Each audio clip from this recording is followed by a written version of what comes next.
So this is a video that's called Warcraft 3 multiplayer balance is the best it has ever been. And while I agree with the statement, I don't necessarily agree with the content. So let's see what Mr. Grubby has to say and what I have to say and where we agree and where we disagree. Because it could be a pretty cool dialogue. Let's go. A controversial opinion, and it is about Warcraft 3 balance. Are you ready for it?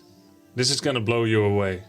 I think the Warcraft 3 balance is the best it has ever been. I agree. And Warcraft 3 has been out for more than 20 years. In my previous video, you saw me complain about the design and the balance for StarCraft 2. And despite all that, I loved my time in SC2 and I had a great time there. And I'm of course also a huge fan of Warcraft 3, and at sometimes the balance has been in a pretty bad spot. Correct. Then Reforged came out. It was announced in So I want to add to this here, because I said this a couple of times already, but I want this to be heard again in this React thing. Back in like 2012-ish, 2010, 2012, people were of the opinion that Warcraft 3 is not balanced because it has 4 races and 4 races could never be balanced. That was also in a time where Blizzard wasn't touching our game, where it wasn't balanced. And even in the late 2000s, the game wasn't balanced anymore. There was a huge gap of many, many years where there was no balance. And obviously, if you don't, that's like a flat, right? If you don't take care of stuff, things start to rot. And the balance certainly did rot to a degree. And then people start to balance it again. And with some spikes here and there, it was always for the better. But yeah, let's see. 2018, 2019 or something. Reforged would end up coming out in 2020. And it's been out for 4 years. It was one of the worst Metacritic reviewed games ever, not because the original game was not good, but because Reforged was such a crap. Don't worry, my editor's gonna edit that out. Reforged really let people down, including me, and it was very disappointing. However, it was just the dressing up of the game that got messed up. Everything around it, the core game itself, was still the core game itself. Except, was it though? Because alongside with another slew of changes that a couple of bugs here, a couple of bugs there. It did introduce rapid fire though, which I still think to this day is a very good addition. Blizzard brought for Reforged, they also endeavored to change the balance of the game. It was just another point in the... This started way earlier though. This started, as he just said, 2 years earlier with the Blizzard invitation that we did with them. Long list of changes that Blizzard would purport to bring for the good of Warcraft 3 in order to sell more copies of Reforged. But the only question is, did they still have a balance team that could actually handle such a titanic endeavor? For you see, Warcraft 3 was a competitive esports as early back as early 2003, starting with the... What's rapid fire? If you hold down a button and the second something becomes available, that button registers. Back in the old day, if you press a button, it just sent the command once. But with rapid fire, if you hold down a button, it constantly sends the command. So if you're at the shop and you want that invo potion, but it's on cooldown right now, you hold, for me it's C, I don't know what your hotkey is, and the second it becomes available, boom, you got the invo potion, you can move on. That's really good. For the balance team, I think there was mostly 2 to 3 people thinking about balance. And yeah, let's see. Sonokong, MBC Prime League in Korea. You had the OnGameNet League. These were traditions that followed up from the Brood War success that South Korea had found themselves in. Brood War was a major world phenomenon, but it really started to be kickstarted in Korea, South Korea in fact, where it adopted such a large popularity that StarCraft 2 pro gamers were heralded as heroes. It was so crazy that when I would go to Korea for the first time for the Blizzard Worldwide Invitational in 2003, this was for Warcraft 3, that I would go jump into a taxi in order to go to COEX Mall, which is a famous mall in the center of Seoul, which is the capital of South Korea. And the taxi driver, they were always very friendly, many different cabs. They would always ask where you come from and what are you doing and stuff. I realized I kind of like small talk. And so they would ask what you're doing here. Teacher? I'm like, no, I am pro gamer. They're like, pro gamer. Oh, pro gamer. Oh, StarCraft? And I'll be like, no, Warcraft. They're like, And of course they didn't speak. Today it's probably the same if you're a StarCraft player and the taxi driver is asking about League of Legends. That much English, and I didn't speak any Korean, and that pretty much killed the conversation. Except if they would ask where you come from. The disappointment was quite palpable because Warcraft 3 never achieved the same popularity as StarCraft in Korea. And the disappointment was therefore quite palpable. But they got excited again once I said where I was from. They're like, America? And I'll be like, no, I'm actually from the Netherlands. Netherlander! Netherlander! Good! Hiddink! Because Hiddink was a Dutch football coach that helped to propel the South Korean team in the World Championship to like, what was it, like top 4 or something? So like, I was a good guy because Hiddink was a good guy because he did. And now they got Klinsmann. If I ever make it to Korea, I will probably hide that I'm from Germany. Good for the South Korean football team. So pretty cool. Anyway, they're really friendly to foreigners there. I've always felt so welcome. Awesome country to visit. But anyways, South Korea popularized Brood War and they tried to do the Warcraft 3 and everything. And in the West, likewise, you had organizations looking to pick up Warcraft 3 as an esport. And in those times, third-party organizations could pretty much just hold tournaments for Blizzard games. And Blizzard didn't really have such a tight rein yet on the esports licensing side of things. That would only come much later with StarCraft 2, which for pro gamers was actually mostly a good thing, as I mentioned in my previous video, because tournaments were actually kind of forced to pay out prize money. In Warcraft 3, it was a little bit more Wild West. Nonetheless, I had an amazing time and an amazing career in Warcraft 3 with many great experiences all across the world, traveling to all the different continents and so many different countries for these tournaments. So I am one of the most prolific Warcraft 3 players. I remember a report from a tournament in like 2008-ish where they had to flee through a window because people were so crazy and were like running after them. Nuts. For the period 2003 to 2010, in part due to the luck of coming from a small country called the Netherlands, where there really wasn't that much competition. Roddy Rose! All my time in esports, which is from 2003 to 14, I believe I've only lost one regional qualifier. And that is for both Warcraft 3 and StarCraft 2. So every single tournament that had national qualifiers, it really wasn't that hard usually. And when it was hard, I still managed to overcome. But this gave me a lot of opportunity to qualify and get paid trips to tournaments across the world. Whereas a player that might be just as good as me or better from South Korea may not even qualify because they have to fight in the Lion's Den. That was always a huge flaw of WCG and ESWC, but still somehow those were the biggest tournaments. Yeah. They're in the Hornet's Nest. Imagine we do that today. Jesus Christ. Jesus Christ. Can you imagine? There's another 50 players that are just as good as them trying to vie for the top spots. So with that opportunity that I got, with that luck that I got, I managed to get a lot of international experience. And that, of course, also made me better. But I never forget how I was lucky with that. And it ended up helping me a lot. So I have a lot. It's a long introduction for a ballads video, by the way. Of experience, and I've played it in many different metas. I play in the meta now, and in 2020, and in 2003, and 2010. So I've seen all kinds of different strategies and metas for Warcraft 3. So, why am I saying the balance is the best now that it has ever been? I roughly separate balance in 2 categories. And for this, let's go look at some text. Balance, I think, comes down to both options of how you play, the amount of options that are available to you, as well as the relative win rates that your race has against all the other races. So Warcraft 3 has 4...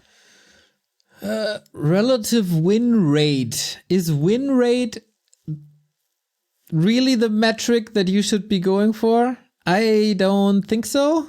Maybe it's just, picked a word that wasn't his head, but win rate doesn't really mean anything. Because if I'm playing against Focus, Orc will have 100% win rate versus Undead. Of course, the player skill plays a part in that as well. 4 races: human, orc, undead, and elf. And there's a short period of 2003, which is like early 2003 until maybe something like July, where it was Reign of Chaos, which is the original game. And then TFT would end up being out, I believe, August plus 2003. And that kind of changed the game because it added +2 units per every race. And right? Heroes. So that changed the game quite a bit. But there were also balance patches from time to time. Sometimes multiple a year. Sometimes we would go for some years without a lot of patches. And of course, 2020 brought Reforged, which also ended up rebalancing the game. They wanted to have that on their resume. And it's one of the things where Blizzard actually did deliver. Unlike the 4 hours of cutscenes that they said Reforged would be bringing, which they didn't end up delivering. Or the revamped campaign, or a client that actually works properly, or a ladder that actually counts its wins properly. Some of these things we still hold out hope for are still going to be coming to us. But for the balance part, as much as it is fun to hate on developers for the mistakes that they've... So, did they really deliver on the balance though? Or was the balance at the beginning of Reforged just another mess? Because I would argue he makes it sound like the balance they delivered with the Reforged launch was really good. But that is absolutely not the case, because that was keeper meta. That was colorful winning WGL. It was really bad. So just they started changing stuff prior to Reforged, and then they walked the walk with Reforged. But was that quality? I would say absolutely not. Because that was Matt Morris days, and every viewer who tuned into Back to Warcraft more than 5 times knows our opinion of the work of Matt Morris. So I hardly disagree that they delivered. They delivered on changes, yes. But in my opinion, it's the equivalent of another buggy mess. Speaking of buggy mess, after the Keeper patch came the Crypt Lord patch, which was also horrendous.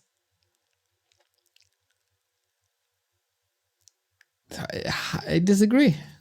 They've made a lot of interesting things happened. In early 2020, we had some patches that didn't quite hit the mark. Hard did disagree. Change a lot of things up.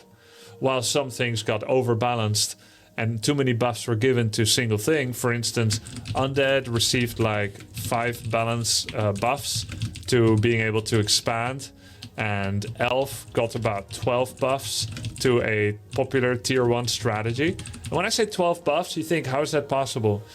The way that the balance was done, it was actually being spearheaded by Matt Morris. Matt Morris was the original campaign designer for Warcraft 3 way back when, and he was re-enlisted to work on Reforged. So he's a campaign designer, which means making fun missions that are good to scale for single-player experience. His expertise was not to do proper multiplayer balancing. Yeah. But he is a professional, an industry professional, so he tried to gather data from, people from the scene. He tried to look. So, in my opinion, and this is rude, it is his profession, but he is not professional. At least not the behavior that we were exposed to. Look at the stats, he's got his telemetry, and he looks at these things and he sees these heroes aren't being used as much. These units aren't being used as much. So let's give everything that doesn't get used that much a buff. So that's what... I might have been less involved into this than Grubby was, but I think, and I'm pretty sure, I'm 99% sure that this thinking is a pretty grassroots balance work, right? Like, let's take a look at stuff that's not played and why it's not played. I don't even think they really looked at why it's not played. But that was mostly Cam, aka Architect, who did a good job in gathering feedback at the time. That was probably the best thing I can say about the Reforged team. They asked for feedback a lot. Also, in my opinion, they then forgot about the feedback or lost that feedback because we had to give it to them many, many times without there being new iterations of a patch in between. They just asked for the same feedback over and over again, which was a bit tiring. And then after asking us the 12th time, people really didn't think that a lot of stuff is changing, so they didn't put in that much work anymore to give them feedback, which is understandable in my opinion. But yeah, the point is they had a goal, whoever they is, the team, of broadening up the variety of what can be played or not, because prior to 1.28 and 1.29, you basically had one strategy in one matchup, and that was all you can play ever. And that was very tiring. What would end up happening. And so what happened is you have Keeper of the Grove, Alchemist, Huntress, Archer were all receiving buffs together. That's right. Sometimes multiple. Healing Spray on Alchemist now no longer did what I call friendly fire, but it doesn't make sense because Healing Spray is a good effect. So how can you friendly fire? Well, it's actually enemy fire. So what Alchemist Healing Spray was a targeted, channeled area of effect heal that also heals enemy units if they're in that area. And the Healing Spray would end up healing the enemy, so you had to aim it on yourself. It's a cool skill expression. Just like Blizzard should not be cast on yourself because it's friendly fire, Healing Spray should not be cast on the enemy. But as a result, it pretty much didn't get used much, so they got rid of that. Healing Spray is now only friendly spray, right? And Tango got buffed, Force of Nature got buffed, Huntress got buffed, their upgrades got buffed, Archer got buffed, Upgrade got buffed. Glaives got buffed, Mountain Giants. So before you know it, you had all these buffs, and suddenly the new strategy for Elf is mass tier 1 with Keeper and then Alchemist, and now you've got this OP new strategy that was really good against Orc. And if it... To be honest, this strategy was good against absolutely everything, and Night Elves at that time were able to play everything they wanted in every composition at any given time. It didn't matter. They could go into Mountain Giants with double taunt. They could go into mass glaives with heat-seeking missiles with tons of damage. It didn't matter. It seriously did not matter what they did. It was so strong. Eventually it got... Not taking anything away from the players, though. They used the tools that they were given pretty much perfectly. nerfed. Was this 2003? No, this was 2020. This was 2020. And that's the key here. It's not what Blizzard did with Reforged initially. It's that there were some people that ended up working on Warcraft balance in the last 4 years that made minute adjustments that I think left the place in the best place it has ever been. But let's first go back to the past before we get to the present. In 2003, Reign of Chaos, this is my estimation of the balance. It's pretty hard to get numbers on this. This is just my opinion and memory of that time. Most people would agree that in ROC, human was the best. The human army is better than your army. WCG 2003 was a tournament in Reign of Chaos when Frozen Throne was already out. Frozen Throne came out before World Cyber Games somewhere in November. This World Cyber Games was in Seoul, South Korea.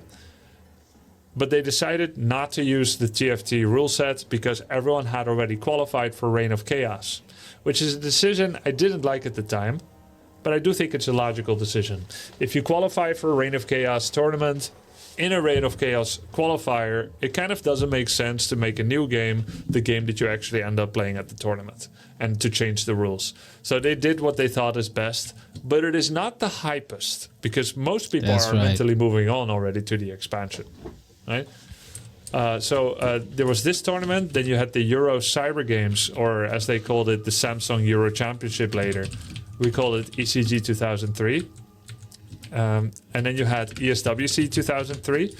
This was won by He-Man, a human. This was won by Insomnia, a human. And ECG, I believe, was won by Fatsy, also a human. So you had the three major tournaments, all won by human. WCG was also a human-human finals. ESWC was Mad Frog against He-Man. It was an undead. And Fatsy also beat a human in the final. So it's 5 out of 6 humans. They were generally the best race. The best chance that people had against human was by playing elf. And I don't know. I can only assume this is also due to like militia creeping at that time. The game was very much unexplored and underdeveloped. then undead and orc both had a tough time against human. So they were kind of the strongest. And then undead actually had orc's number back then. The outlier to this rule was pretty much Dayfly. He managed to win against undead sometimes with crazy strats like mass grunts and forest troll berserkers from the mercenary camp. Mad Frog was an outlier in undead's capabilities against human by winning ESWC 2003. Oh yeah, it's not He-Man that he didn't actually win this. Mad Frog got second, but he got really high beating humans. He-Man ended up winning this one, right? So Mad Frog managed to perform quite well against humans, but overall Undead had a pretty tough time. And so this was the balance then. Then as we go on, I want to talk about the strategy options in early Warcraft 3. Orc didn't have a lot of options because they had no form of healing at tier 1. Without Shadowhunter and Healing Wave, Orc didn't have... There was no shop, like no racial shop, so no heal selves, no clarities, no speed scrolls, etc. Have any healing, which means if you made grunts and they got hurt, that's it. They couldn't heal. Futties and rifles could be healed by priests. Night Elf could heal on moonwells and bears. And undead could at least heal with cannibalize. Blight did pretty good healing. They had Death Coil, they had Unholy Aura. So there were all kinds of soft forms of healing. And ghouls could also just go back home and rotate out with healthy ghouls and they would heal up on the Blight. Orc didn't really have healing unless they went for Healing Ward Witch Doctor, which has pretty much never really been a very competitive unit because you can just cancel the Healing Ward in combat, which means it's only an out-of-combat unit that they can use. So you had the Mass Casters, you had the Mass Wind Riders, and you kind of sometimes saw grunt strategies, usually cheese. Usually you had to tower rush or you had to tower creep and then do some kind of tier 3 super fast tech. But it was pretty easy to counter because human and elf could do early expansion. And so anytime someone rushes to tier 3 for all kinds of things, usually a tier 1 expander is going to beat that. Human had quite a few options. They had the casters, the griffins, they could fast expo or not. Knight Mortar, they had quite a few options that they could go for. Elf, you had mass archers, which were really good. I personally played a lot of bears and talons in tournaments and so on. They could do like... Kind of funny to think about that, bears and talons. Straight fast expo without any units. There were all kinds of strats. Dryads. Undead had gargoyles, they had Ghoul Banshee, where they would put the anti-magic cell on the ghouls. They had fiends builds like Philbot from New Zealand, I believe. Legend. So options were relatively limited for everyone. And only human and elf could fast expand. Orc and undead could not. Then early 2003 and 2005 meta was probably the most fun Warcraft 3 has ever been strategically. There were all kinds of different builds you could do, exactly because people weren't that good yet.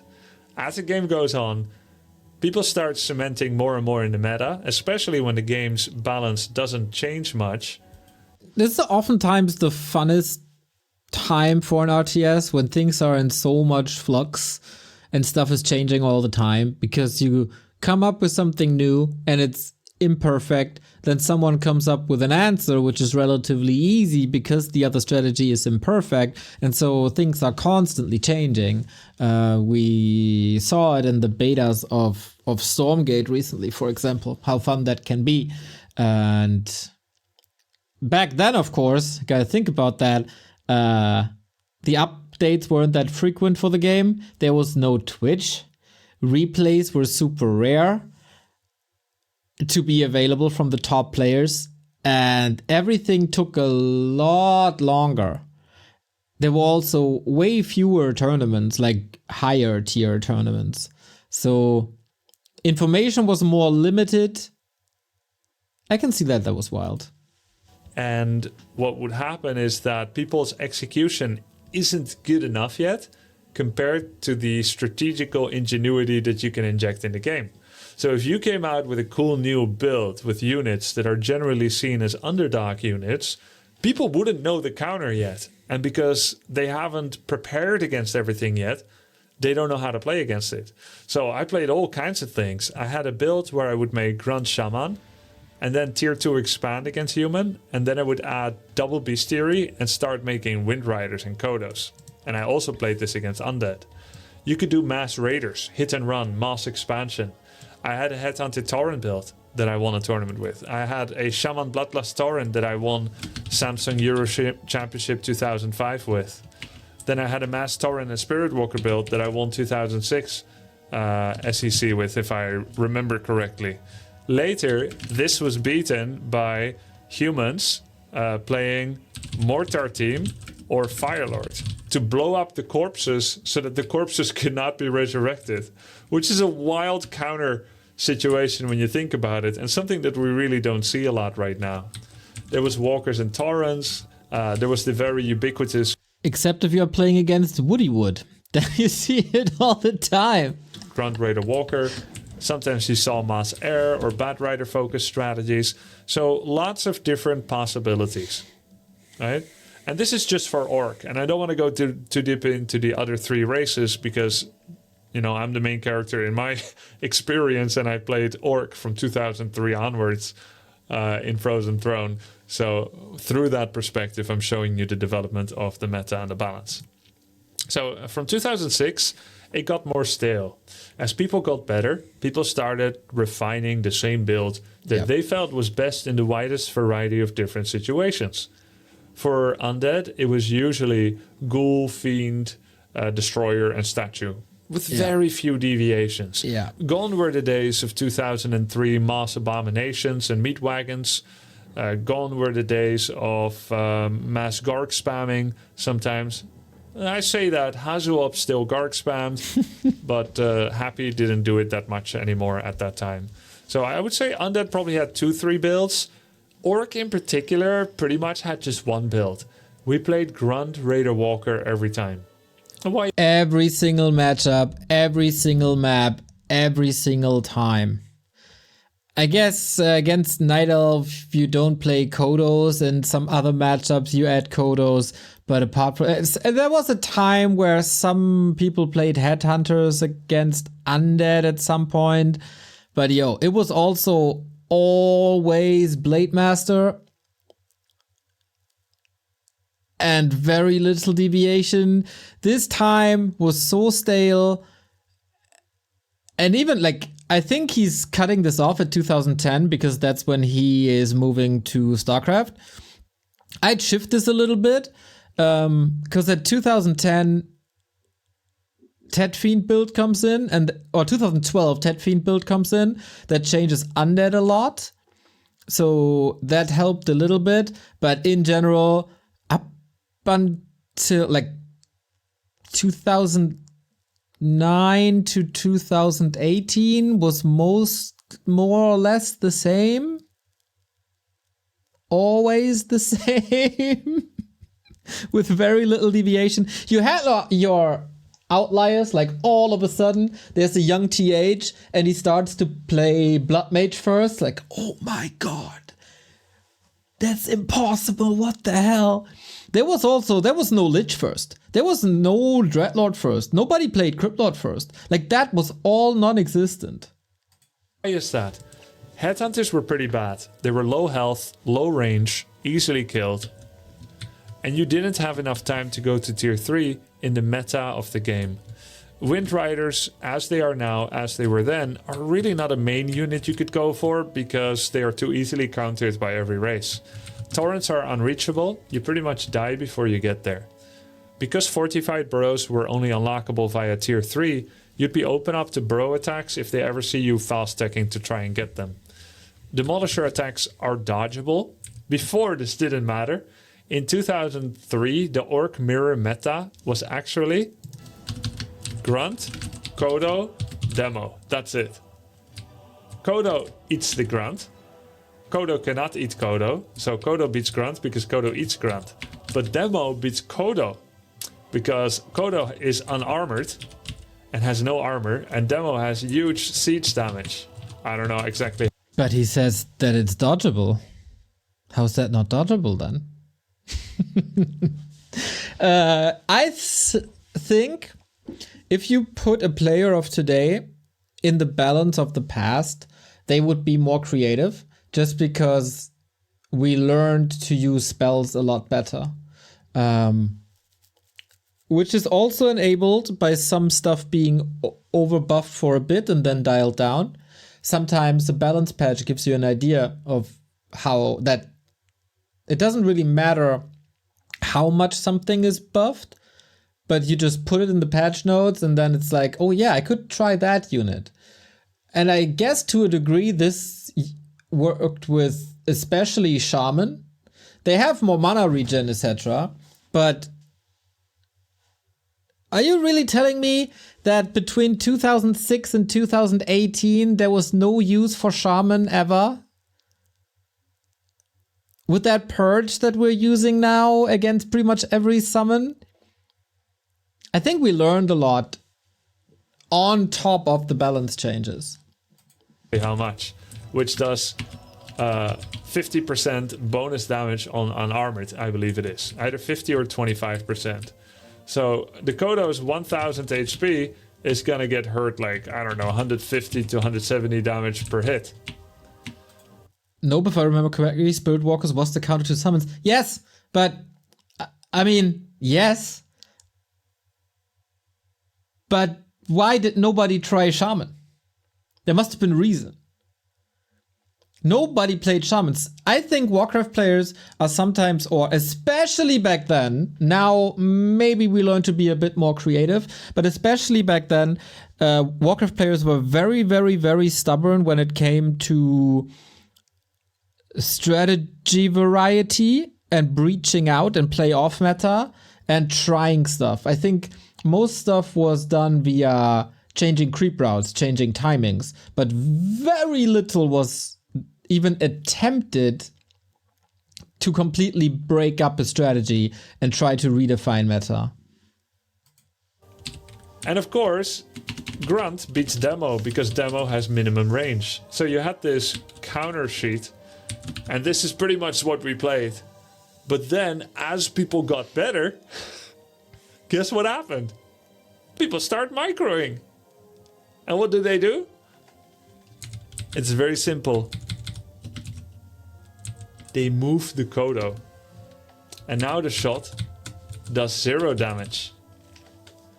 That's the Kodo the damage. has been moved. That's the dodge. Right? So as micro got better, demolishers are not so good anymore. Duh, Doctors Throw an end snare, duh, then it can't move, duh. Too easily countered. Bloodlust is punishable by destroyers, fairy dragons, and spellbreakers. So there was a whole bunch of units that weren't that useful. So what's really left? Grunt, Raider, Walker, Kodo. And those are the units that you would make. And everything else was just not viable. And you played this in every matchup. Orc Mirror, you played it against Human. You kind of played it against Undead as well, or maybe without the Walker. And then you add Kodo, right? And maybe some Headhunters. Maybe some Wind Riders, kind of a mixture. It's kind of a cool mix. And then against Night Elf, Grunt, Raider, Walker. And that's pretty much it. So once you get to a situation where you can pretty much only play one build, where you've only got one available build to you. I miss that meta, the simple days where only micro mattered. Do you really want to play on Melting Valley again against Fast Expo Human with 18 Armor Griffins, and all you can do is spam Bad Riders and hope that your Alchemist with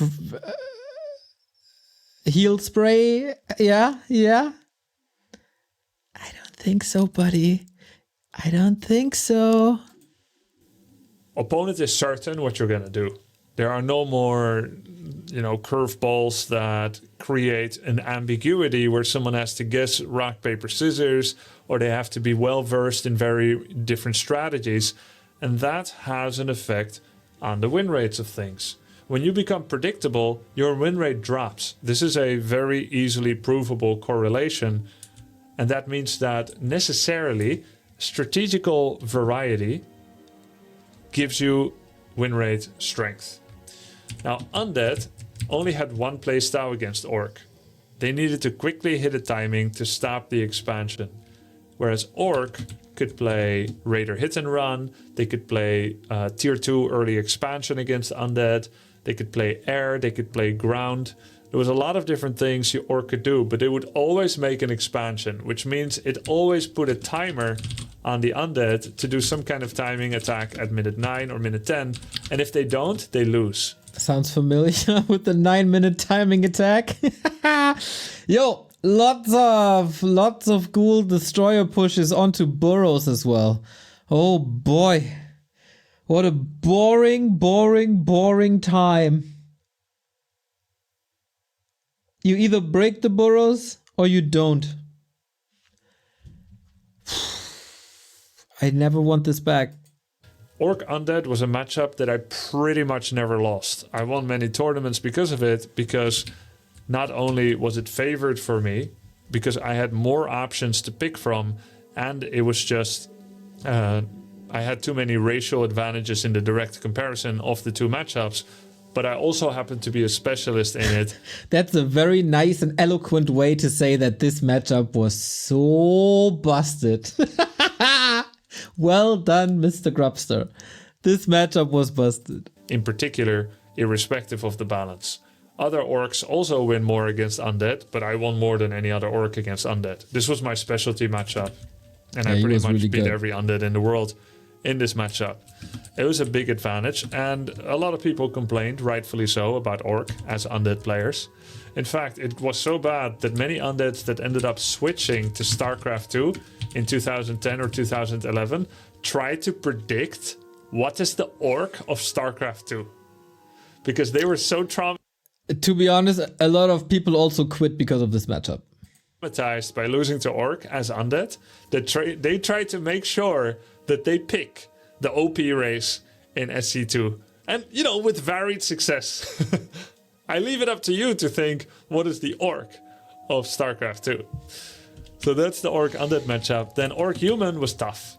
Pretty much the opposite was happening. God. I told you about how orc goes for like an early expansion. I call it a tier 2.1 expo. AKA very early on in tier 2, we go for an expo. 2.5 would be like mid-time of tier 2 expo, and 2.9 would be like expoing right before you get tier 3, right? That's kind of my personal terminology system. Sometimes you can expand as your tier 2 tech is coming. I call that a tier 1.5 expo. So tier 2.1 expo was very common, and this put a timer on undead. And you need to understand this because balance and gameplay is always a case of proactivity versus reactivity, right? If you find out through empirical evidence and through statistical evidence and telemetry that one race consistently sets the pace because they are more advantageous when they are left alone than the other race that is also left alone and is also doing their proactive part, then you start to realize that the race that gets ahead when both races do nothing to each other to disrupt each other, the race that gets ahead, that's the proactive one. And it's just a fact, right? If I race... Wait, does that make sense? Was that right? Wait. Then you start... It's very common. Balance and gameplay is always a case of proactivity versus reactivity, right? If you find out through empirical evidence and through statistical evidence and telemetry that one race consistently sets the pace because they are more advantageous when they are left alone than the other race that is also left alone and is also doing their proactive part, then you start to realize that the race that gets ahead when both races do nothing to each other to disrupt each other, the race that gets ahead, that's the proactive one. Isn't that very simplified? Because, like, in my book, there's too many power spikes to just generalize this. So, if you do nothing to each other, then the game goes, of course, like 20 minutes or something. And then it decides who's the better race at the late game. But there's wild power spikes in early game and mid game. And maybe one race has a power spike in the early game, so it wants to be proactive in the early game, but then it has to draw back and wait for another tier 3 power spike. So the other race might have a tier 2 power spike. So the proactivity versus reactivity is changing from power spike to power spike. Am I misunderstanding?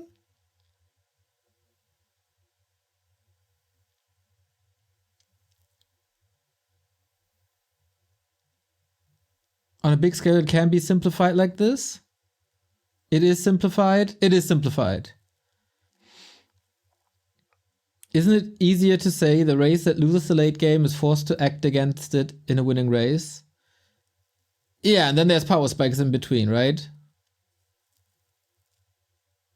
You're right. Thank you.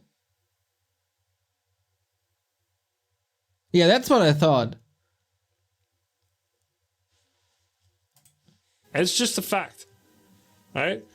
If I start a race with you and in 24 hours we'll see who earns the most money in I don't know, selling old shoes from our garage, and if every time you win, then I know that you're the proactive one because I need to react by beating your system.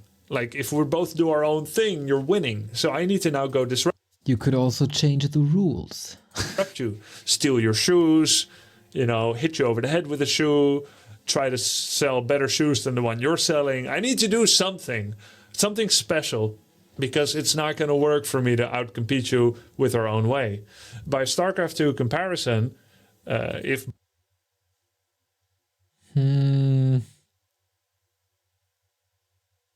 Das ist... I get what he's trying to say.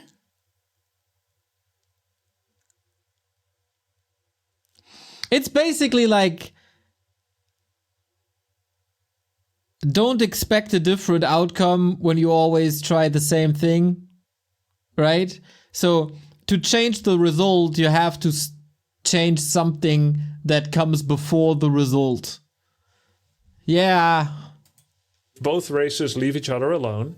Zerg will make many more drones than any other race can because of the larva mechanic. That means Zerg is the first... Can I have a counterpoint of sorts? Well, Mr. Dondo, do you want to hop on the call or we're only halfway through? I don't know how I can share my audio with you though. That makes it a bit harder. Wait, if I share my screen to you? No, I need to work. All right. You do the Warcraft balance. Proactive one in setting the pace of making an opponent have a forced reactivity, right? But in a way, it is also a proactive thing for Terran to decide to do like a Hellion move out or a Marine drop in order to set the pace of harassment. But the only reason that... Wait, but I'm a bit dumb, okay? Like, I definitely don't have the brain that Grubby has. But in an example right now, let's make it a case study or something. So, I'm a human player. I would never. But let's assume I'm a human player. Then, first of all, I would complain that my race is too weak to make me a real good human player. Then I would trap my army in my base to be a real human player. Then I take the proactive part to fast expand. But then after being proactive, because I was proactive there, makes me automatically reactive because I'm waiting for my opponent to hit me. And B, I'm waiting for my power spike to come when my tech is finished. So, do I have a brain fart and I'm not getting something? No, because you're forcing a certain tactic out of your opponent. So whoever is proactive first stays proactive the entire game.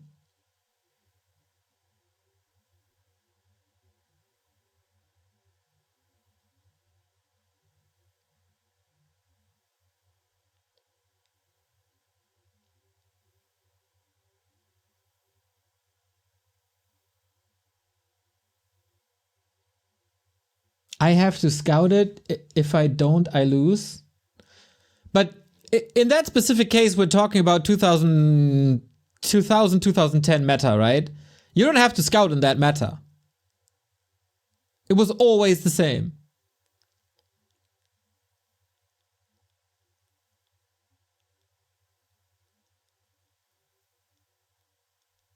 Okay, maybe I don't really get it.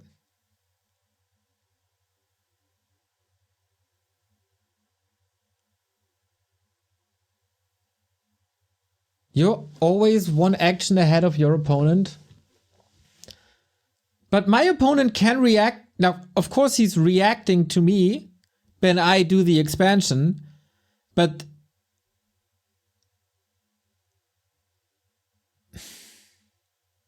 isn't my opponent's next step then proactive before my strategy comes really online?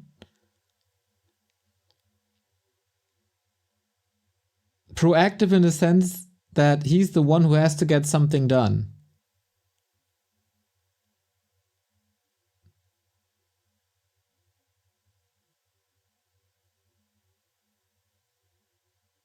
If you don't have to react to your opponent. Okay. Yeah, that makes a lot more sense. If you don't have to react to your opponent. Which is... Okay, yeah, that I get that, Soki. That feels a lot better. Then it makes a lot more sense to me. Because if you go for a certain timing push, you don't have to react to your opponent. If you go for a tower push, you don't have to react to your opponent. If you are fast expanding, you obviously have to react to a push that's coming, but that's a reaction to a reaction, right? So you're obviously not reacting really. Like not the initial reactor.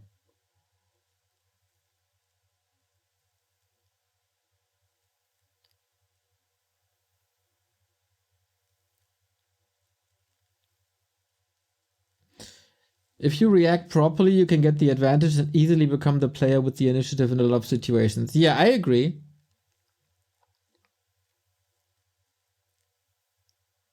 Yeah, I think we are on the same wave now, though. They feel like they need to invest in that is because they're going to fall behind if they don't do anything. That was very well done, Sorky. I understand everything now. So in this situation, Orc is proactively able to have the right to set the pace of the game. They're the game pace setter. And Undead has to react by doing debilitating amounts of damage to make sure that they stay even Steven in the game. For Orc Human, it was different. Or maybe it's also a bit the same. Oh my god, this matchup was so shit for so long. Oh boy. Every single game was a tower push. It didn't matter what map, it didn't matter what items were dropped, nothing mattered. It was a tower push, and it was a tower push, and it was a tower push. And the orcs were dead unless their name was Lin, and you could do nothing about it. And Sky won WCG. Horrible. Horrible. And then it turned into this melting belly shit where you fast expand as a human, then you tower a billion times, and then at some point you got griffins and nothing can kill you anymore. This was so bad. It was so bad. I feel like, in a way, Orc also gets ahead if both leave each other alone and don't disrupt each other and have a gentleman's agreement to stay on one base. But what would usually happen is if both players play passive, then the human goes for a tier 1 expo. And then human wins if Orc leaves it alone. So human sets the pace of the game if they decide to expand.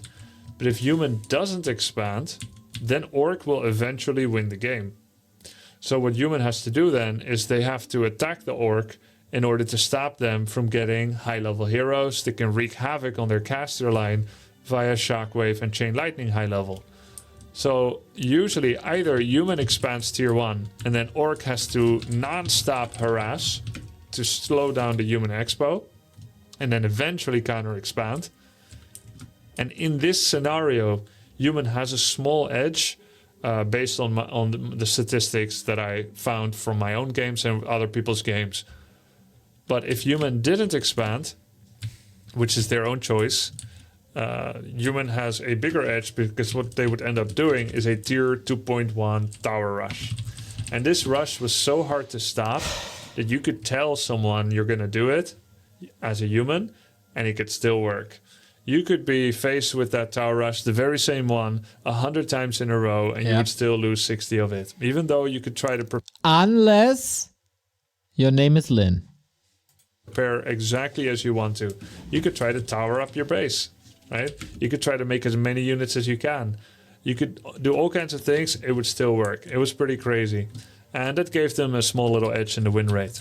For Orc Elf, it was an almost balanced match. I still have to think about it. I still think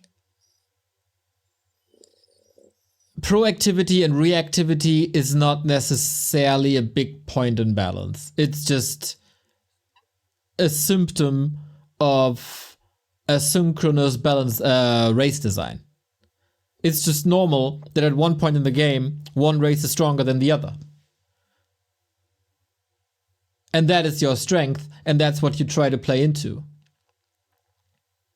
It only becomes a balance issue if there's nothing you can do about the power spike of the other races, when things are getting too extreme, if the spikes are too spiky. And then we have to flatten the curve, or come up with something new. Matchup at the very high level, though at the below high level, Elf had a bigger advantage. They almost primarily played Druids of the Talon.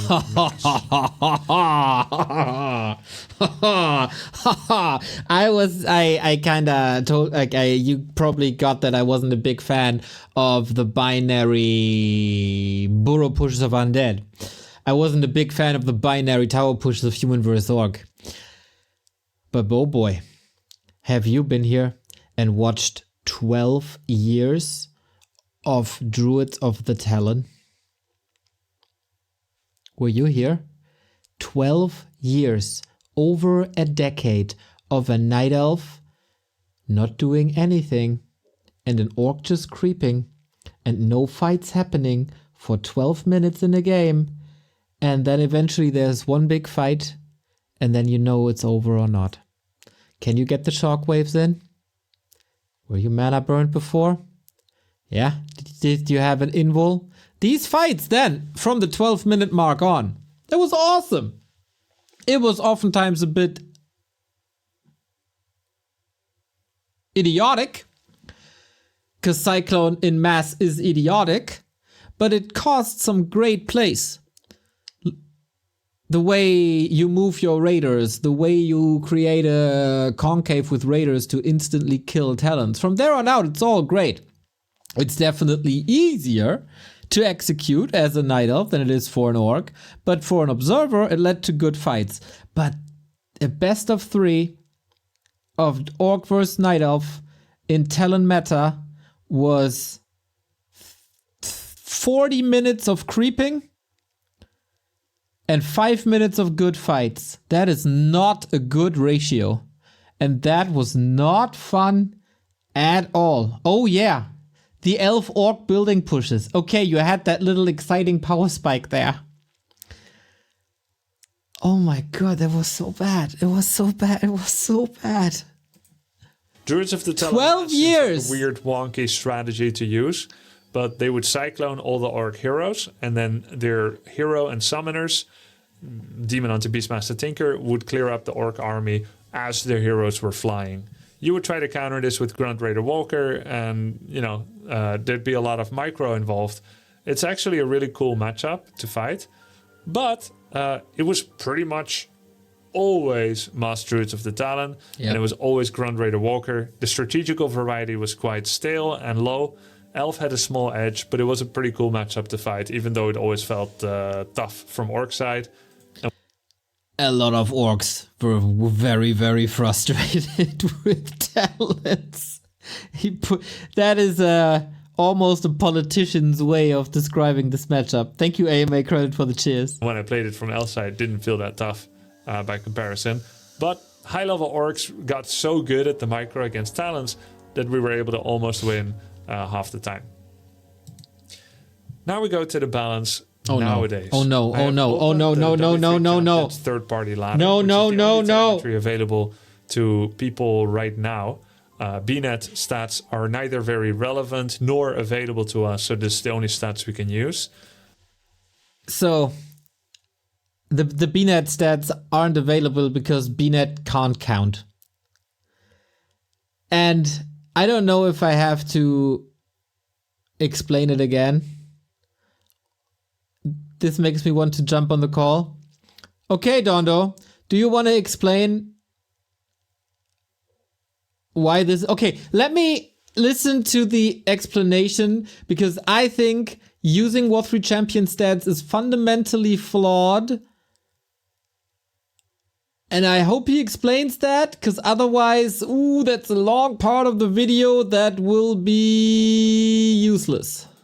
Of course, you can sort in many different ways. You can select different patches. You can select different MMR slices. And if you're looking for a particular stat, you can probably cook it the way you like it.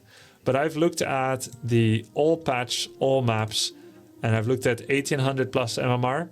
1800 plus MMR that is called Diamond, and I think that's fair. You're pretty good at Warcraft 3 if you're 1800 MMR. But it's, of course, not even sub-top player. It is not a tournament player yet. So not as important, but relevant to the middle level player base or the above average level player base. For reference point, when you start playing on W3 Champions, I believe you start at, correct me if I'm wrong, chat, 1500 MMR. Starting at 1500, and that means that if that's the starting point, then you would have to lose a bit to go below that, and you have to win a bit to go above it. So 1800, not bad. So you can sort by that, and then you can see that Orc has 50 win rate against human. Oh, it's even worse than I thought. Okay, just as a little explanation why this is so bad, we have to go to the page. So, the win rates. when you select all patch, it's using all patches that, like, since War3 Champions was invented. So this means it includes 1.3.2 as well as the latest version. What was the meta in 1.3.2? I don't even know anymore. What patch version was this? It's, oh my. 1.3.2.5 is the first they mentioned, right? 1.3.2.5, yo. So,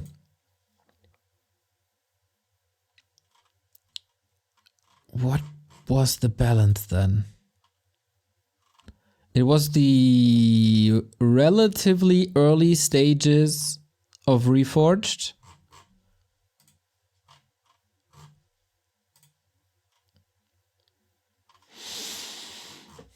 That means this is pretty much the 1.31 balance, I think.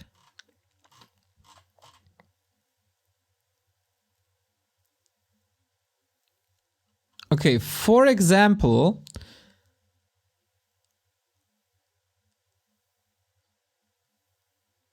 this was the first time when we got Sundering Blades for a Night. In this version, Orb of Venom, Orb of Fire, the human orb, doesn't reduce healing. Or does it? Oh, okay, that was the first version of that. Okay, got it. This version doesn't even have the buffed immolation yet. In this version, Undead still plays Cryptlord. All these stats are introduced. It's in that what it is used in the video. The meta is entirely different. And all these wins and losses are blended into one table with people at 1800 MMR. 1800 MMR is good, but it's nowhere near good where balance decides a match. That is the tip of the top, the peak of the scene. And I guess Dondo wants to hop on the call. I need to explain an important detail regarding how the War3 champion statistic works on the webpage. We can disregard the fact that the data goes over multiple patches. Okay, I think it is a big point that the data goes over multiple patches, because that then shows the time frame. It could show two very imbalanced situations where Undead is super strong against Human, and then one patch later, Human is super OP against Undead, but it displays as 50-50, more or less. So I think that is a big issue, but I think it is never an issue to have Dondo Lara on the cast to explain more flaws in the presented statistics. Yeah, do you hear me, Neon? Yes, sir. Yeah, there's like one big issue I think that should be mentioned that I don't think people know. Just to like take that up front. When you select above 1800 at the statistics webpage for Warcraft 2 champions, I think the intuition is that people think that means 1800 and above. You include every game that has players that are 1800 and above. The problem is, and it doesn't state on the webpage, but we checked this, it actually just means that it's games that are involving players, or the average MMR in the game is between 2k and 1800. So basically, you exclude all players above 2k. So you're not only looking at diamond players, you're only looking at diamond players. So it's not like you're saying, ooh, I'm including everything of a certain level and above. You're basically only including a certain MMR bracket, which is not the top level players. It's basically the statistics excluding all the best players. And that's a huge issue by doing that kind of measuring. In Grubby's defense, this is not intuitive from the webpage at all. Yeah. So we actually did check it, because I did check like the numbers, and I like when I have done my ladder statistics before, and it doesn't add up. You need to like, so it's kind of, you need to know the numbers behind the database, or you see the games behind the data to catch it. Yeah. But that's like an issue here. So he's looking only at games where the MMR average MMR in the game is between sums up to between 1800 and 2K. So it removes every game that has an average MMR of higher or lower than that. So it's just a very small subfraction of the entire Warcraft 3 Champions population. And then on top that's of a huge issue. that is, like disregarding the patches and stuff, that's a huge issue when looking at that data. That is a huge issue. Plus, we explained this in our like patch videos, whatever. We say it every single time when there's a discussion about statistics on Reddit. A win of a 2000 MMR player against an 1800 MMR player weighs exactly as much as the other way. So a win of a way stronger player is the same number as a win of a way weaker player, and that screws the statistics as well and doesn't say anything about balance. Especially when you look at the higher MMR numbers, because they're the number of happy games in like the above a certain threshold compared to the number of us equal level skilled orc player, or maybe even more like human and night elf players, is not like comparable, right? Because happy plays probably, if you look at players above 2K4 MMR, happy probably is like 80% of the undead games. And it's switched between like 7 different night elf players, 2 human players. And you also include all the happy versus random 2K2 player, right, in that bracket. So it becomes very difficult to only look at win rates. So yeah, I mean the thing is, and I get the intuition, is that from bigger games we're used to that in StarCraft 2, etc., where you have much larger player pools, Dota, LoL, those kind of games.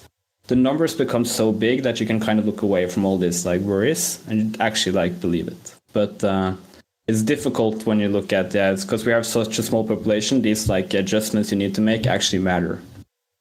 So yeah. Yep. Wonderful. I knew I'm going to have you on the call with this topic. I had to just do like a correction there. Sorry. Yeah, I mean, we said this many times. If you want to make a point about balance, please don't use the War 3 champion statistics. That leads us to a question. What other statistics should I use? So, Dondo, when are the next win rate statistics coming out from your end? I think, I mean, I have made it, but I'm still scared of sharing it. I think, didn't I share it too? I think I did, like an earlier version. Yeah. But I mean, I think that's the way, like one way to approach it is looking at expected versus average win rates. So you try to calculate how much you expect the win rates to be depending on the player levels, and then you do like a correction to how it actually win rates are. Yeah. But also, I mean, if I can like say one general point, I don't think looking at champions data just to give like a sort of intuition is that bad, but you need to like then check it further. I think that's like the more like proper way to look at it. So if you have like huge disparities at like any MMR bracket you select, that gives you like, maybe can give you like a first hint. Okay, is that something wrong? And then you need to do like the more proper methods. I don't think using like the simpler statistics is not bad, as long as you then say this is with a lot of caveats. We don't know everything. We need to check further. Then you check other data. You do it more properly. Then you check the tournament games. You speak with the pro players, etc. Right? Instead of just like this one statistic gives me that number and therefore that's the whole truth. Even the more correct ways to doing it won't tell you that, because there's also like an issue with even like the perfect way to try to correct for the data is you have players like 1-0 on ladder, basically playing half serious and then losing half of his game or leaving after 4 minutes. Like there's a lot of stuff that mucks up the data, even how hard you try to perfect it. So I had to like do the correction here, and I also like I think it's good that people go like basic with the data, but then you have to go like further, and just looking at like one statistic webpage like this doesn't work properly. All right, Dondo. Thank you very much for your input. Yep. Thanks. I'll go. Ah, good old Dondo. Back to Grubby. So yeah, I guess we explained it in detail. This is all the patches. This is old meta. This is years of different meta clumped into one stat of players that are really weighted against each other. These statistics don't mean anything. 52 against Undead and almost 50 against Night Elf. Undead has 51 against Human. Undead loses to Orc with a 2% deficit, right? 48%. And they win against Elf at 51. And Night Elf, and the only matchup we haven't seen yet is Night Elf against Human is 50-50, Orc 50-50, and Undead. Night Elf has 49% win rate. So overall, not bad at all. When you go a little bit higher on the ranks, Masters, you see that Orc 49 against Human, 49.5 against Undead, and 47.5 against Night Elf is the weakest representation at the higher levels.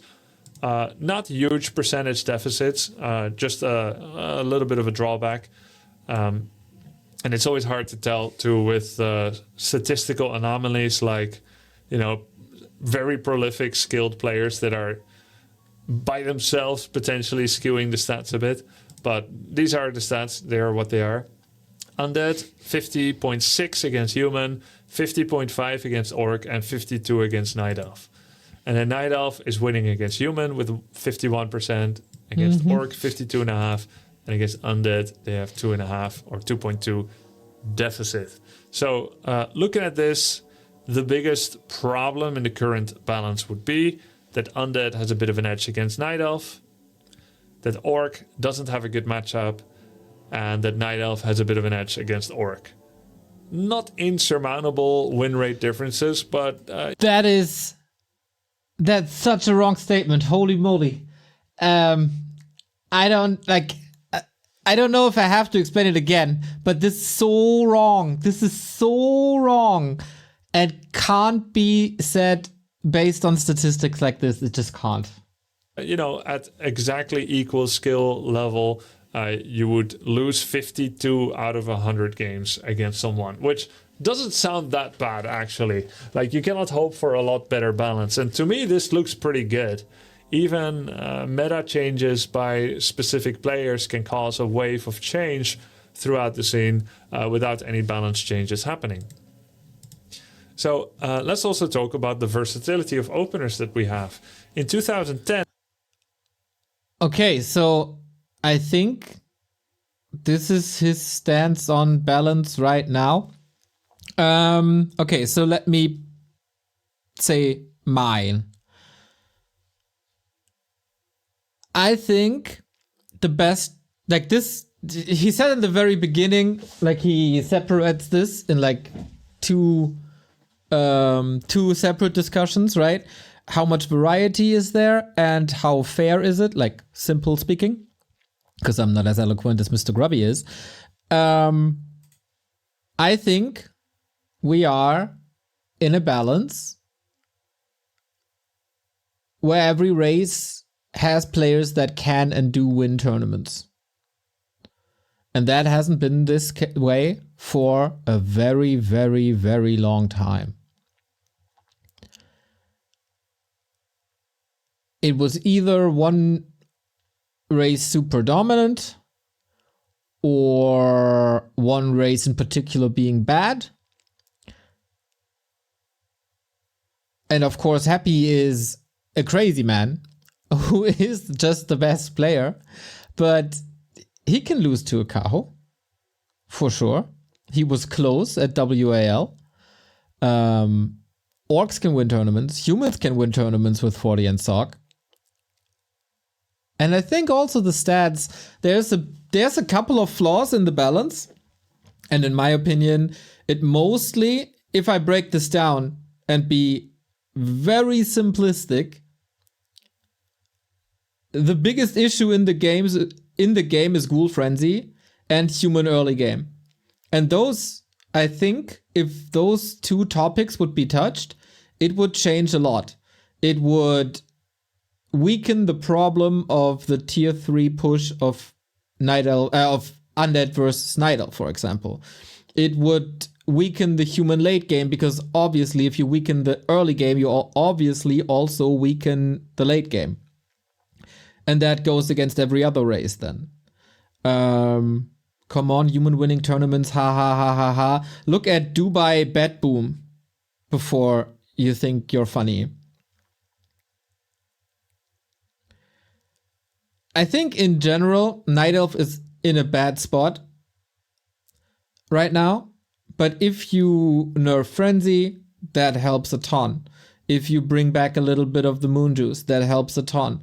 If you weaken the human expansion, it helps Night Elf a ton. So I think the biggest buffs that you can give to Night Elves is nerfs to other races. First tournament ever after many years. Dude, that's what I said. I just said we now live in the balance where every race can win a tournament. And you say that's not the case, but this is the first tournament ever. That's exactly what I said. You are proving my point. Anyway, I think those are the three things that are currently flawed in the balance. And apart from that, we're in a solid state. I'm not saying all the problems are solved then, but those are a couple of big issues. It's not that a matchup is entirely unwinnable. Some matchups are certainly harder than others. Human Undead seems to be in the human favor. Undead Night Elf seems to be in the undead favor. But yeah. So that is, I think, why the balance is the best we've ever had. There's no overarching keeper epidemic. There's no Crypt Lord Beetlebug infestation. There's no one strategy that solves all matchups. You have to have variety in your play, because if you're just stubborn and play one strategy all the time, you're gonna be countered because there are more solutions than we ever had. Waves, thank you very much for the sub. And if you, unlike back in the day, we talked about it, about the human tower push back in 2000s that wrecked every other orc. There's very little matchups, maybe just one, where if you know what's coming, you have no chance. And even then, you have better tools than back then Orc had versus human. Manfi, thank you for the sub as well.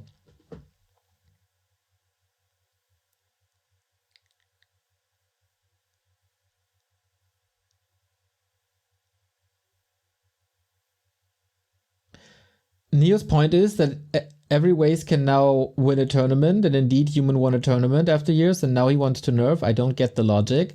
Well, yes, I think that, for example, I think the Arcane Tower is too strong. And that would be a suggested nerf. I don't think that I said that I want to revert all the buffs that human got. And I also think that a nerf to ghouls would be a buff to human, and to orc, and to night elf. So that's why I think this is the best balance we've ever had. From a fairness perspective, we're not perfect, but we are damn good. We're in a damn good state. We have a lot of tournaments where we have 2 players of each race in the top 8. It's becoming more and more frequent. That's a good sign. If you only look at the winners, then obviously Undead is still on top. It's the happy factor. But if you look at tier below, I think in the top 10 ELO, it's a very fair distribution. If you look at a lot of tier 1 and tier 2 tournaments, if you look at the distribution there, it's a very fair distribution. So, let's move ahead. And before Blizzard touched the game with Reforged and its many subsequent balance patches, probably about, I want to say we've had about 10 balance patches probably since Reforged came out, alongside with Reforged and in the precursor to Reforged, aka thanks to Blizzard's renewed interest in looking at WC3 and making some buck out of the Reforged. Our versatility. Keep in mind that in 2010, we pretty much played Grunt Raider Walker everywhere. Night Elf against Orc only played Druids of the Talon. And sometimes played, sometimes they played, 90% of the time Elf against Orc was Talons. 10% of the time they would play bears. Now in 2023, Elf can play Keeper, Alchemist, Tier 1, Mass, Tier 1, and then go to Tier 2 and get the Alchemist out and everything. You can play Demon Hunter with some hero like either Panda or Naga or Keeper and then go to Tier 3. You could do Mass Dryads with Demon Hunter and Keeper and Thorn's Aura. You can play Talents still. This has resurfaced on maps like Last Refuge and some others where it is suitable, where you've got sufficient chokes to leverage Talents' range damage.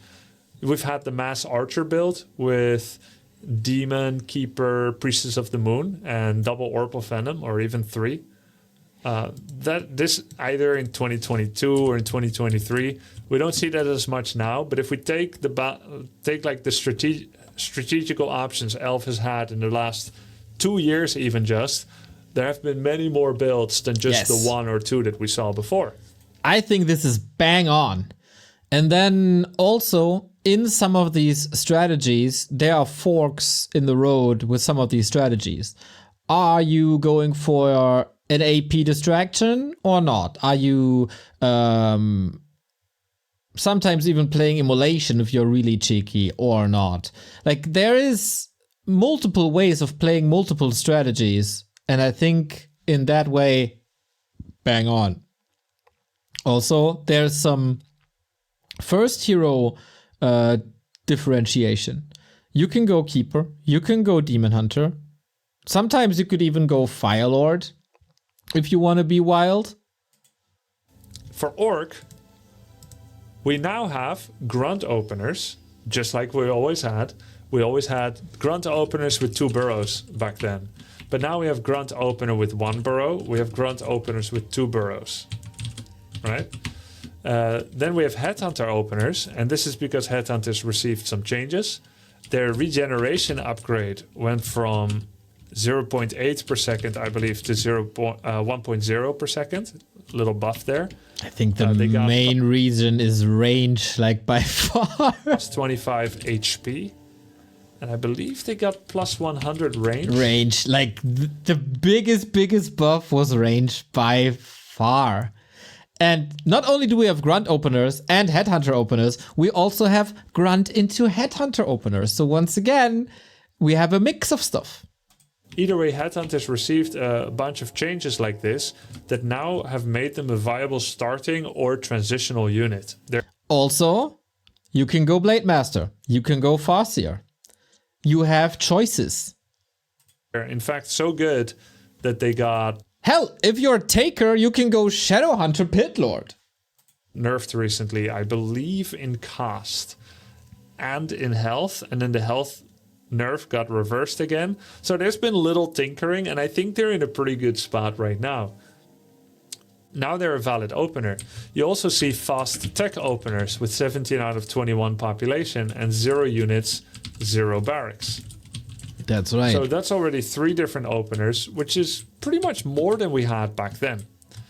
Then when you get to tier 2, you will either add 2 bestiaries, or a bestiary and a lodge, a bestiary and a totem, 2 bestiaries and a totem, like the build that Lynch showed against Undead, where he opens up with a Farseer fast tech and then goes double bestiary, makes a Wind Rider and a Raider and an Ensnare, and he makes a Walker, and then he goes Bat Riders and Walkers against Undead.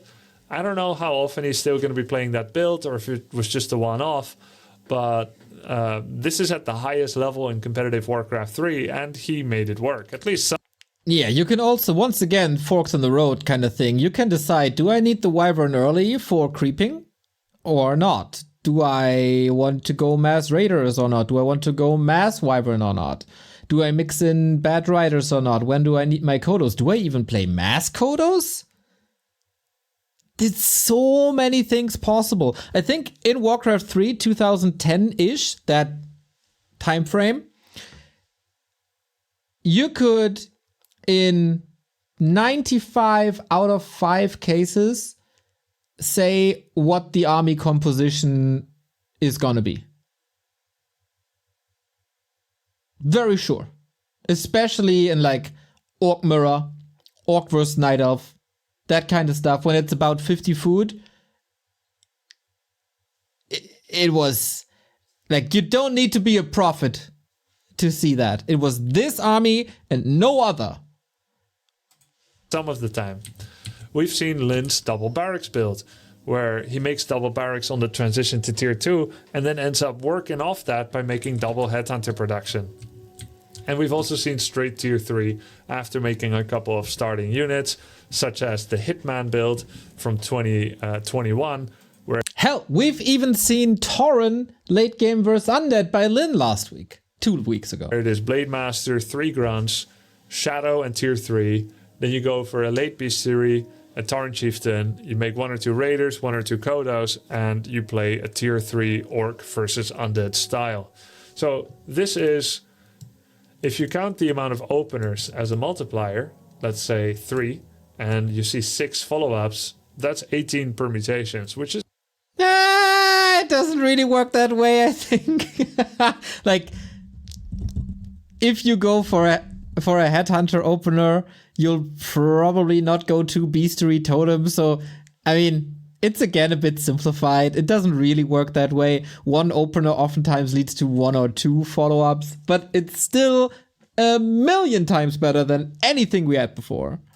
just so much more than we had back in 2010. Partially, I think, because people got better, but I think partially because the balance changes by Blizzard opened the game up a bit. So here's a bit of a fundamental flaw in it's not really wrong what he says, that the balance patches by Blizzard opened this up, because at the very end of the line, it is people at Blizzard who are doing these patches. They hit the button. But the patches that Blizzard, since the Reforged era and before the Reforged era, was responsible for was Keeper meta and was Cryptlord meta. And then there were outcries in the community, and after month and month and month of suffering to imbalance, they kind of fixed things. Nowadays, what they do is they throw a bunch of ideas and numbers in front of us swines, present it as if it is pearls, and then us swines see what the truffles are and what should be put to rest again. Do I have to remind you about tanks that can attack ground units? Do I have to remind you about the pickaxe that can give a bash to a hero? The state of the balance is the state of the balance because of people like Dondo, like Save Orcas, like Remo Demo, like everyone who worked with Dondo and Save Orcas. The balance right now is mostly a result of the balance paper presented by Dondo and Save Orcas and their collaborators. And the flaws that we currently have are mostly because Blizzard didn't want to follow through with that paper 100% and had their own ideas. It was in the paper to nerf Arcane Towers. It was in the paper to nerf Frenzy Ghouls. They didn't put it in. It is a problem now. Who would have thought? So, while Grubby is praising Blizzard for the state of the balance, I think that is fundamentally flawed. Yes, they pull the trigger at the end, but the ones who put the bullets in the gun is the community again. Just like at multiplayer, where War3 Champions is miles and miles ahead of Battle.net, just like with the campaign, where Reforged is miles and miles ahead of the vanilla Warcraft. Just everything. And you know what? If they would be committed to an experiment where the community could patch the game for years to come, We would bring in so much cool stuff you wouldn't even recognize the game anymore, but you would still love it. Because the core, the fundamentals of Warcraft 3 will always be the most beautiful game there is, but it hasn't been updated despite Reforged in 20 years, and if you modernize it a little bit, you could build again greatness. Give us the key to the castle and let us cook. Little rant. The praise shall not go to Blizzard. No praise for Warcraft 3 should go to Blizzard. They would have ruined the game again if not for a crazy outcry and a crazy good paper by Dondo, Save Orcas, everyone else involved. And hell, you know what? Night of Discord. As much as they cry, at times, most of the time, when it counts, they're great. Thank you very much, Woody, for the 1,000 bits. Great speech. Thank you very much. Epos Gilburn, thank you for the sub. I think that's awesome. Undead has so many more options now. Undead received a number of balance changes as well. Matt Morris spoke with many people and everyone agreed Undead cannot expand. Not just can't fast expand, which Orc also cannot do. Only Human and Elf can do it. Human does it the best, then Elf. Once again, Matt Morris should not get any praise for anything. Undead just can't expand. The last time Undead had expansion-based play was 2003 by New Zealand's Philbot. Because the way Matt Morris implemented Undead expansions was a freaking joke. It was way too easy and incredibly hard to punish. And Matt Morris didn't fix it. Ever. Right? He did fast expansion and then he made 6 Spirit Tower on the base. Then he took another base and he made another 6 Spirit Tower. That ancient Warcraft 3 memory that worked then would not work now anymore. Nope. Right? Undead couldn't expand because of a number of reasons. The vulnerability of their acolytes, the cost of making both a gold mine and a necropolis, the blight, which revealed like a sore sight to people. Hey, I have an expansion here. Even if you weren't going to scout it, the giant black circle around the gold mine certainly revealed to all that have eyes that there's something clandestine, something covert going on there. And oh, look and behold, lo and behold, there's a undead gold mine with acolytes. So I posited a number of balance buffs to the balance council, not the council, to the balance team at Blizzard, that fell into good ears, that enabled undead, and I'm sure I'm not the only one, that enabled undead expansion. They included the shrinking. No, you couldn't see the expansion through Fog of War. I'm just saying if you're in the vicinity of. That's all. Well, at some point, Blizzard messed it up, so you could see undead expansion through the Fog of War, but hey, they fixed it, so fair game. So I posited that the Haunted Gold Mine by itself should do less blight spread, so that if someone sneaks an expansion, Undead is more likely to be able to get away with it, just like other races can get away with that. Right? Undead was the only one that really couldn't. So they slightly shrank the blight spread from the gold mine. Blizzard would end up enabling sacrificial skull purchase on the shop without pre-requiring a graveyard. Perhaps the most important change of all, because it allows you to rush a Nerubian before your gold mine finishes, rather than after. Acolytes got given 10 bonus HP. Gold mines would become cheaper. Necropolis would become cheaper. Movement and Acolytes speed would end up regenerating more while on Blight.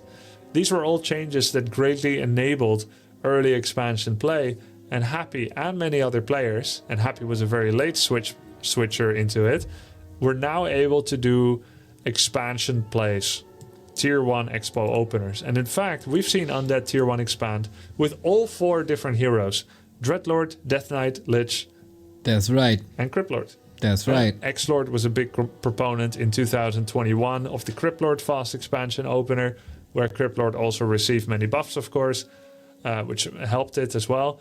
But we've seen all of them. And that is wild to think of, because in 2010, Undead could not expand. Yeah.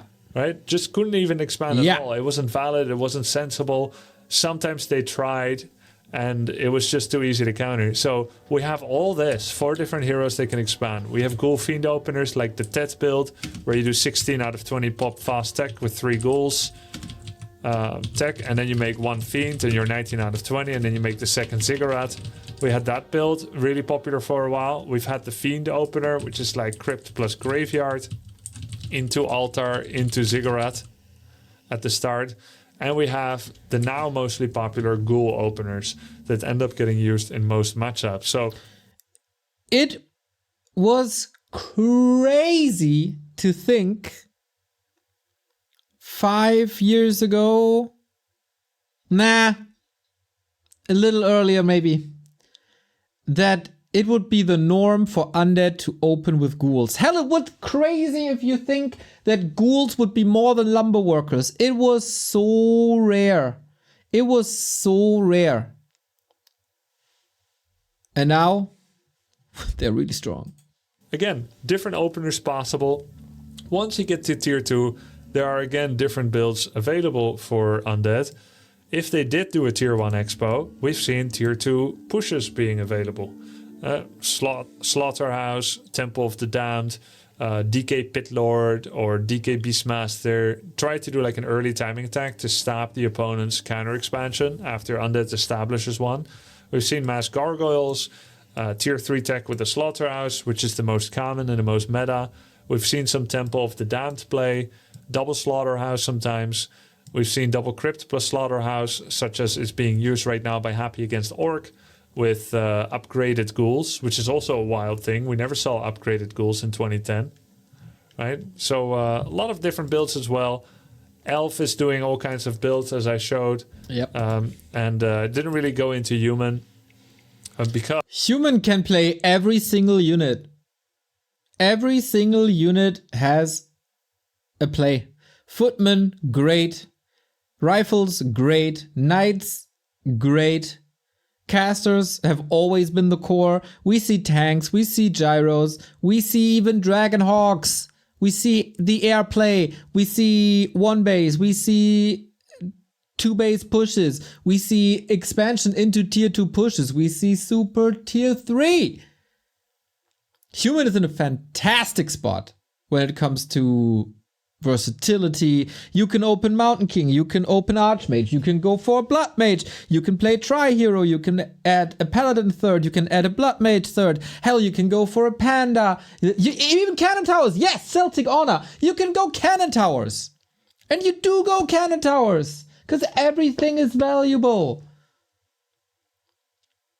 It's so good. Every race should be like human.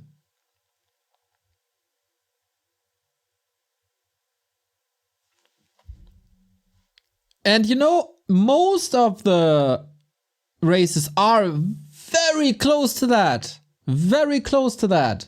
Witch Doctor still has issues. Necromancer is still a bit undervalued. Frostworms as well.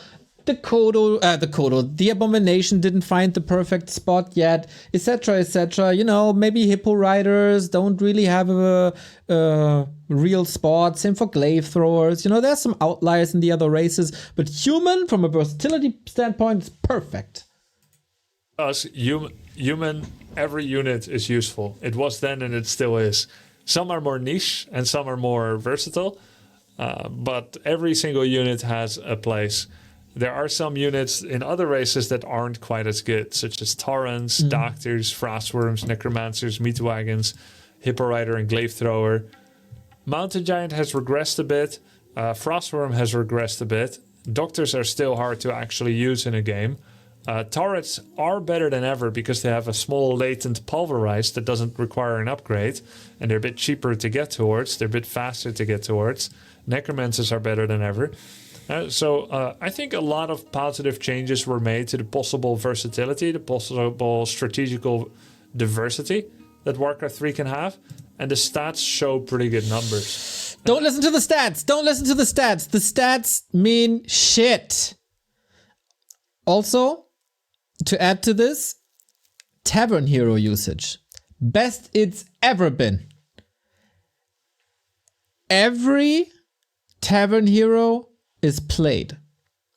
Every single one. Some always had good play rates. Panda, Naga. Dark Ranger was always part of the Undead Tri-Hero.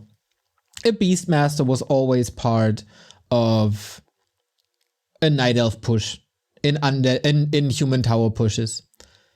We have a working Firelord. We have a Pit Lord that is turning into a fan favorite. We've seen Sonic play him, Pato play him. The gym community loves the Pit Lord. I love the Pit Lord. The Tinker has been played by Kaho in a position where he's not just a damage sponge, a unit that's there to tank a little bit and throw that pocket factory. He starts like that, and then he turns into Rocket Man, and that is freaking beautiful. That is freaking beautiful. That is why I think there is not a singular matchup that is as deserving of complaints, that is as in need, as entitled to change as there has been at any point in the history of Warcraft 3. And that is why I think Warcraft 3 balance is in the best place it has ever been. And it has made the game a lot of fun to play. I think for both pro, casual, and washed up alike. Hope you enjoyed this video. See you around. Oh, and Sub to the grub! don't forget, if you made it this far, to hit that sub button like it is a mole and you're playing Whack-A-Mole. There we go. Like button for the grub. I think his Grubby Talks content is pretty good. Even though I disagreed with a lot of what was said. I agree with the statement. The balance is the best it's ever been. Because the community is more involved with the balance than ever before. I agree that the versatility is better than it's ever been. And because of that, anyone who wants to make an argument that 1.27 is the better balance, you can go fuck yourself. I don't want to go back to constant human tower pushes, to 100 human towers, to Radar, Walker, Kodo each and every single game. Destroyer pushes to burrows. I hate that. This binary Warcraft that we had for 12 years plus is a thing of the past. You romanticize it. It is boring. And it won't fly in this day and age. The versatility, the variety, the colorfulness that we have in this game is wonderful. Is it perfect? Hell no. Is it as close to perfect as it ever was? Hell yeah. Balance-wise, I completely disagree with Grubby. That is also because he's using flawed foundations to his statements with the stats that shouldn't be used. The balance is good. The balance is not perfect.